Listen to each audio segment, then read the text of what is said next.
Hello student, welcome to the Spandan academy class 7th subject Hindi chapter 6। तो बच्चों, इस पाठ का जो नाम है वो है जानकारियाँ बढ़ी, आपदाएं घटी। इस पाठ के जो लेखक हैं वो हैं संकलित।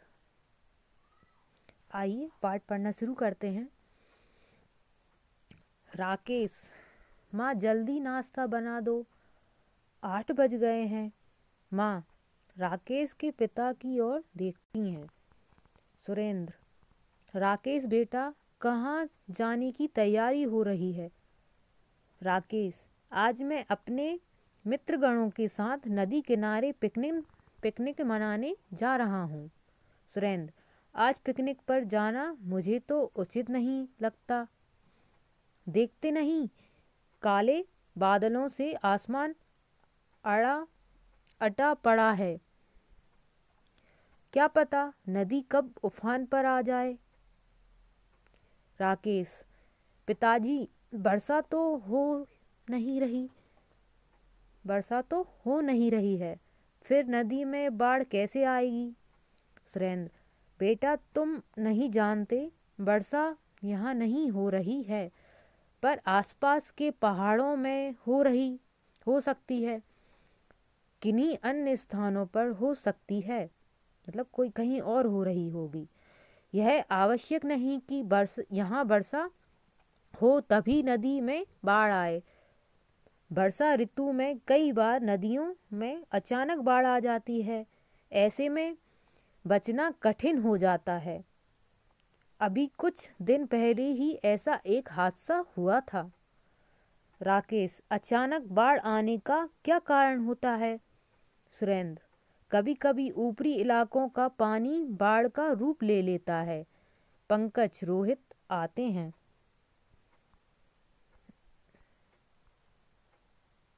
पंकज, राकेश तुम अभी तक तैयार नहीं हुए। राकेश, मैं तो तैयार हूँ पर पिताजी।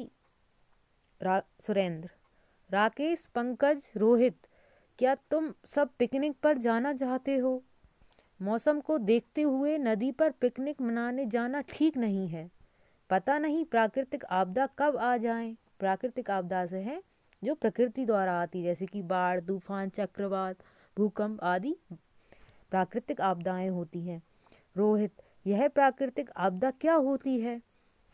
सुरेंद्र, मैं समझाता हूँ, आओ यहाँ बैठो। प्राकृतिक आपदा का अर्थ प्रकृति में अचानक होने वाली विध्वंसकारी घटना से है, जिससे जन धन की व्यापक हानि होती है तथा संकट की स्थिति उत्पन्न हो जाती है। विध्वंसकारी मतलब सब उथल पुथल हो जाती है, बहुत नुकसान होता है जनधन का, और संकट की स्थिति उत्पन्न हो जाती है। रोहित, ऐसी कौन कौन सी प्राकृतिक आपदाएं होती हैं? सुरेंद्र, बाढ़, सूखा, ज्वालामुखी, भूकंप, चक्रवात, मृदा अपरदन आदि कई प्राकृतिक आपदाएं हैं।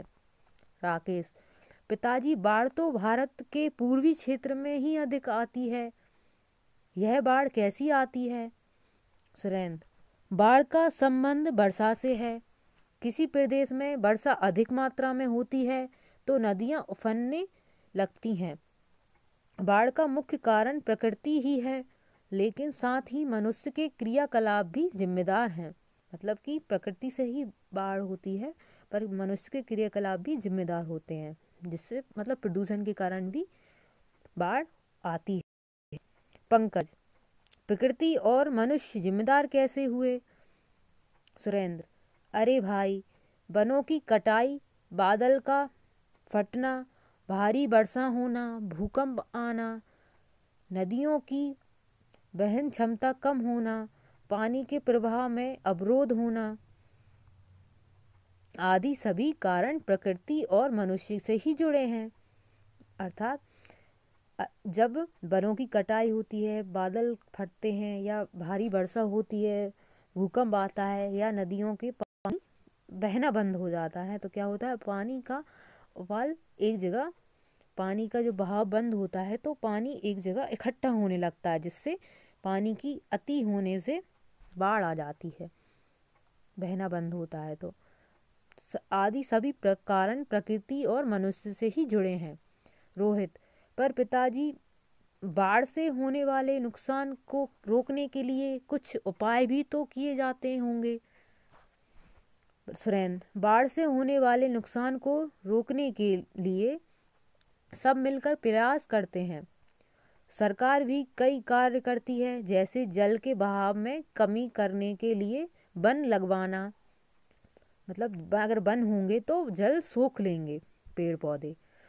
जल प्रवाह मार्ग में नहरी तंत्र का विकास करना, नदियों के किनारों पर तटबंधों तथा बांधों का निर्माण करवाना, बांध बाढ़ की भविष्यवाणी पूर्वानुमान करना आदि, मतलब बाढ़ की भविष्यवाणी करना। पंकज, अरे वाह, आज तो हमें नई नई जानकारियां मिल रही हैं। सुरेंद्र, प्रकृति की लीला ही अनोखी है, कभी सूखा पड़ता है तो कभी चक्रवात आ जाता है। इन आपदाओं से जन धन की बहुत हानि होती है। रोहित, यह चक्रवात क्या होता है, इसके बारे में भी बताएं, आप बताइए ना। सुरेंद्र, चक्रवात वायुमंडलीय दबाव में आकस्मिक परिवर्तन के कारण होता है। इसका संबंध जलवायु से है। समुद्र में प्रलयकारी तूफान उठता है। प्राकृतिक संतुलन को विकृत करने में इसकी महत्वपूर्ण भूमिका होती है। इसके प्रभाव से वनस्पति, जीव जंतु और मनुष्यों को भारी क्षति उठानी पड़ती है। ये आपदा हमारे देश में बंगाल की खाड़ी के तटीय क्षेत्रों में अधिक होती है, जैसे पश्चिमी बंगाल, उड़ीसा, आंध्र प्रदेश, तमिलनाडु आदि।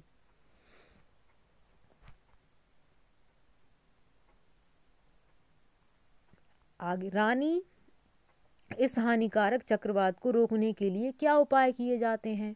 सुरेंद्र, हाँ, उपाय जानना तो बहुत आवश्यक है। मौसम विभाग को इसकी जानकारी पहले से ही हो जाती है, मतलब पूर्वानुमान लग जाता है मौसम विभाग के द्वारा। वायरलेस रेडियो और टीवी से भी चेतावनी प्रसारित कर दी जाती है, मतलब चेतावनी दी जाती है कि आपदा आने वाली है।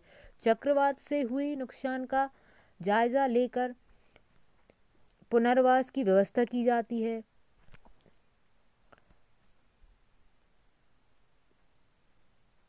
नुकसान का जायजा लेकर पुनर्वास की व्यवस्था की जाती है।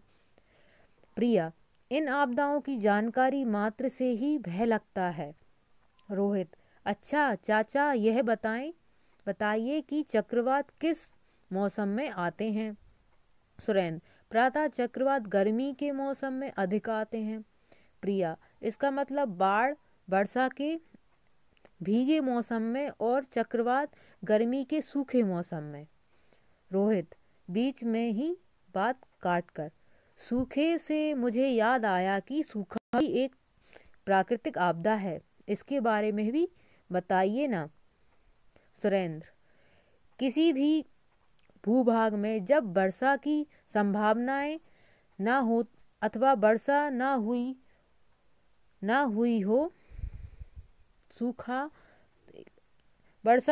हो तो वहाँ सूखा पड़ता है। यह सूखा क्यों पड़ता है। पंकज, यह सूखा क्यों पड़ता है। सुरेंद्र, इसके कई कारण हैं। प्रत्यक्ष रूप से भौगोलिक क्षेत्र की जलवायु की दशाओं से इसका संबंध है, लेकिन कुछ सीमा तक हम मनुष्य भी इसके लिए जिम्मेदार हैं। मनुष्य ने तीव्र औद्योगिक विकास के चलते वनों को नष्ट कर मानसून की अनुकूल दशाओं को प्रभावित किया है, जैसे मानसून का देर से आना, जल्दी लौट जाना, कम वर्षा होना, मानसूनी वर्षा में लंबा अंतराल होना आदि। भूजल का अंधाधुंध प्रयोग भी सूखा का कारण है, मतलब वर्षा कम होना और मौसम परिवर्तित ना होना या मौसम देर से आना, मानसून ना बदलना, यह सब सूखे से प्रभावित है। और भूजल का अंधाधुंध प्रयोग होना, मतलब कि भूमि जल को अंधाधुंध गवाना, फेंकना, सूखे को जिम्मेदार है। राधिका, आप कह रहे हैं, अब पहले जैसे बन कहाँ रहे, कटते ही जा रहे हैं। सूखा पड़ने से तो सभी दुखी होते हैं।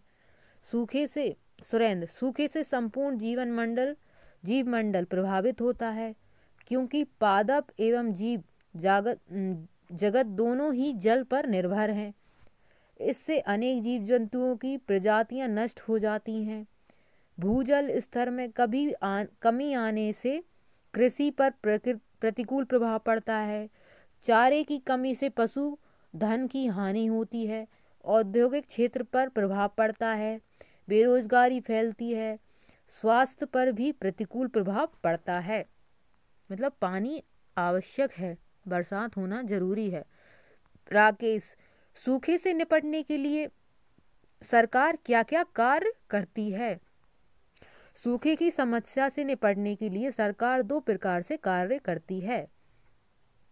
पहला तो सूखे के कारणों का पता लगाना और दूसरा सूखाग्रस्त क्षेत्रों में राहत कार्य करवाना। मतलब जहाँ सूखा पड़ा है वहाँ पानी पहुँचाना। सूखे से राहत पहुँचाने के लिए सूखाग्रस्त क्षेत्रों में दौरा कर कई कार्यक्रम आयोजित किए जाते हैं, जैसे रोजगार प्रदान करने के लिए सामुदायिक विकास कार्यक्रम, अकाल राहत कार्यक्रम, मरु विकास कार्यक्रम, जवाहर रोजगार योजना, स्वर्ण जयंती ग्राम स्वरोजगार योजना, काम के बदले अनाज कार्यक्रम आदि। रोहित, यह राहत कहाँ से मिलती है? सुरेंद्र, केंद्र एवं राज्य सरकारों द्वारा। राकेश, यह राहत किस रूप में पहुंचाई जाती है? सुरेंद्र, खाद्यान्न व रोजगार के रूप में। पंकज, आज हमें बहुत सी नई जानकारियां मिली हैं। सच में लोग प्राकृतिक आपदाओं के कारण उससे बचने के उपायों को जान लें तो आपदा प्रबंधन व्यवस्था का लाभ उठा सकते हैं। सुरेंद्र, बातों बातों में बहुत समय हो गया। हाँ, तुम लोग पिकनिक मनाने कहाँ जा रहे हो? पंकज, अब इतना जान लेने के बाद आज हम नदी किनारे न जाकर कहीं बाग बगीचे में जाकर पिकनिक का आनंद लेंगे। राकेश, चलो चलें। सभी मित्रों का प्रस्ताव।